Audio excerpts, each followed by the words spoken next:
ನಂಗೆ ಮನೆ ಊಟ ಬೇಡ ಕಂಡ್ರು ಸುಮ್ನಿರಿ ಅಂತಿದ್ದಾರೆ. ಜೈಲಲ್ಲಿ ಏನು ಸಿಗುತ್ತೋ ಅದನ್ನೇ ತಿಂತೀನಿ ಅಂತಿದ್ದಾರೆ.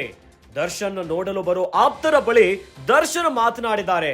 ನೀವು ಏನಾದ್ರೂ ತರ್ತೀರಾ ಮತ್ತೆ ನಿಮಗೆ ತೊಂದರೆ ಆಗತ್ತೆ. ಪೊಲೀಸರು ವಿಚಾರಣೆ ಅದು ಇದು ಅಂತಾರೆ. ಸೊ ನಾನು ಜೈಲೂಟನೇ ತಿಂತೀನಿ, ನೋ ಪ್ರಾಬ್ಲಮ್ ಅಂದ್ಬಿಟ್ಟಿದ್ದಾರೆ ದರ್ಶನ್. ಇಲ್ಲಿರೋ ಊಟನೇ ಇನ್ನ ಸ್ವಲ್ಪ ಟೇಸ್ಟ್ ಆಗಿ ಕೊಡ್ರಪ್ಪ ಅಂತ ಹೇಳಿದ್ದಾರೆ. ಜೈಲಾಧಿಕಾರಿಗಳಿಗೆ ಊಟದ ಬಗ್ಗೆ ದರ್ಶನ್ ಹೇಳಿದ್ದಾರೆ. ಮನೆ ಊಟ ಕೇಳಿ ಹೈಕೋರ್ಟ್ಗೆ ರಿಟ್ ಅರ್ಜಿಗೆ ಸಲ್ಲಿಕೆ ಆಗಿದೆ. ಜುಲೈ 18ಕ್ಕೆ ಅರ್ಜಿ ವಿಚಾರಣೆ ಮುಂದೂಡಿದ ಕೋರ್ಟ್. ಅಲ್ಲಿಯವರೆಗೂ ಜೈಲೂಟವೇ ತಿನ್ನೋದಾಗಿ ದರ್ಶನ್ ಮಾತನಾಡಿದ್ದಾರೆ. ಜೈಲೂಟಕ್ಕೆ ಅಡ್ಜಸ್ಟ್ ಆಗಿಬಿಟ್ರ ನಟ ದರ್ಶನ್ ಎನ್ನುವಂತ ಪ್ರಶ್ನೆ ಮೂಡ್ತಾ ಇದೆ. ರೇಣುಕಾಸ್ವಾಮಿ ಕೊಲೆ ಕೇಸ್ನಲ್ಲಿ ನಟ ದರ್ಶನ್ ವಿಚಾರಣಾಧೀನ ಕೈದಿಯಾಗಿ ಪರಪ್ಪನ ಅಗ್ರಹಾರದಲ್ಲಿದ್ದಾರೆ. ಇನ್ನು ದರ್ಶನ್ ಐಷಾರಾಮಿ ಜೀವನವನ್ನ ನಡೆಸ್ತಾ ಇದ್ರು, ಏನು ಬೇಕು ಎಲ್ಲವನ್ನ ತಿಂತಾ ಇದ್ರು. ಆದ್ರೆ ಈಗ ನಂಗೆ ಮನೆ ಊಟ ಬೇಡ ಕಂಡ್ರು ಸುಮ್ನಿರಿ ಅಂತಿದ್ದಾರೆ.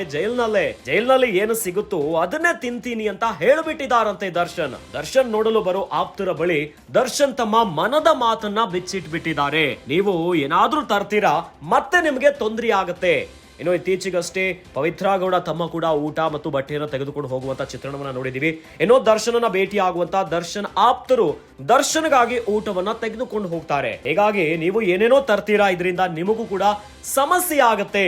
ಹೀಗಾಗಿ ಇಲ್ಲ ಜೈಲಲ್ಲಿ ಏನು ಸಿಗುತ್ತೋ ಅದನ್ನೇ ತಿಂತೀನಿ, ಸ್ವಲ್ಪ ಟೇಸ್ಟ್ ಆಗಿ ಕೊಟ್ರೆ ಸಾಕು ಅನ್ನೋ ರೀತಿಯಾಗಿ ದರ್ಶನ್ ಮಾತನಾಡಿದ್ದಾರೆ ತಮ್ಮ ಆಪ್ತರ ಬಳಿ.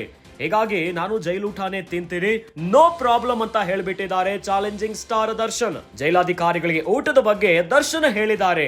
ಮನೆ ಊಟ ಕೇಳಿ ಹೈಕೋರ್ಟ್ಗೆ ರಿಟ್ ಅರ್ಜಿಯನ್ನ ಸಲ್ಲಿಕೆ ಮಾಡಿದ್ದಾರೆ. ಏನೋ ಜುಲೈ 18ಕ್ಕೆ ಅರ್ಜಿ ವಿಚಾರಣೆ ಮುಂದೂಡಿದ್ದಾರೆ ಕೋರ್ಟ್. ಅಲ್ಲಿಯವರೆಗೂ ಜೈಲೂಟನೇ ತಿನ್ನೋದಾಗಿ ದರ್ಶನ್ ತಮ್ಮ ಆಪ್ತರ ಬಳಿ ಹೇಳ್ಕೊಂಡಿದ್ದಾರೆ. ಹಾಗಾದ್ರೆ ಜೈಲೂಟಕ್ಕೆ ಚಾಲೆಂಜಿಂಗ್ ಸ್ಟಾರ್ ದರ್ಶನ್ ಅಡ್ಜಸ್ಟ್ ಆಗಿಬಿಟ್ರಾ ಇರುವಂತ ಪ್ರಶ್ನೆ ಮೂಡ್ತಾ ಇದೆ.